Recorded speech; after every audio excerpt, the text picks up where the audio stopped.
নাহমাদুহু ওয়া নুসাল্লি আলা রাসূলিহিল কারীম, আম্মা বা'দু, ফাআউযু বিল্লাহি মিনাশ শাইতানির রাজীম। বিসমিল্লাহির রহমানির রহিম। কাছে এবং দূরে, দেশ এবং প্রবাসে যে যেখান থেকে আমাদের শুনছেন এবং দেখছেন, সকলকে মোবারকবাদ। আসসালামু আলাইকুম ওয়া রাহমাতুল্লাহি ওয়া বারাকাতুহু। রাসূলুল্লাহ সাল্লাল্লাহু আলাইহি ওয়াসাল্লামের ওফাত এবং তাশরিফের মাসে, রবিউল আওয়াল মাসে পড়ন্ত বিকেলের একেবারে পূর্ব মুহূর্তে আমরা আপনাদের সামনে একটি বিষয় নিয়ে হাজির হয়েছি। সম্মানিত দর্শক শ্রোতা যারা আমাদের দেখছেন এবং শুনছেন, আমরা আজকে শুনি এবং জানি, আমরা যে কথাগুলো বলবো এগুলো আমরা অনেকেই জানি, কিন্তু সেটা বাস্তব জীবনে আমলে পরিণত করা আমাদের জন্য দুরূহ এবং কঠিন ব্যাপার হয়।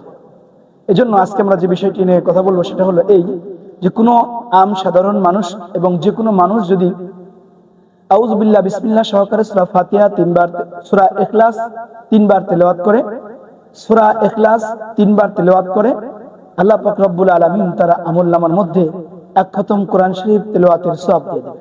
এজন্য আমরা সময় পেলেই ইনশাআল্লাহ সূরা ইখলাস ঘর থেকে বাইরে হওয়ার সময়, বাড়িতে ঢোকার সময়, যে কোনো অবসর সময়ে প্রতি আউযু বিল্লাহ বিসমিল্লাহ পড়েই 3 বার করে তেলাওয়াত করবেন ইনশাআল্লাহ। আর যদি কোনো মানুষ এই সূরা ইখলাসই 10 বার তেলাওয়াত করেন, জান্নাতে তার জন্য একটি ঘর আল্লাহ তাআলা তৈরি করে দেবেন।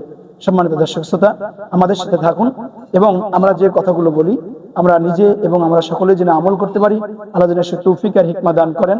আসুন ইসলামকে জানি এবং বুঝি, বাস্তব জীবনে আমল করার চেষ্টা করি। ওমা আলাইনা ইল্লাল বালাগ। আসসালামু আলাইকুম ওয়া রাহমাতুল্লাহি ওয়া তাআলা ওয়া বারাকাতুহু।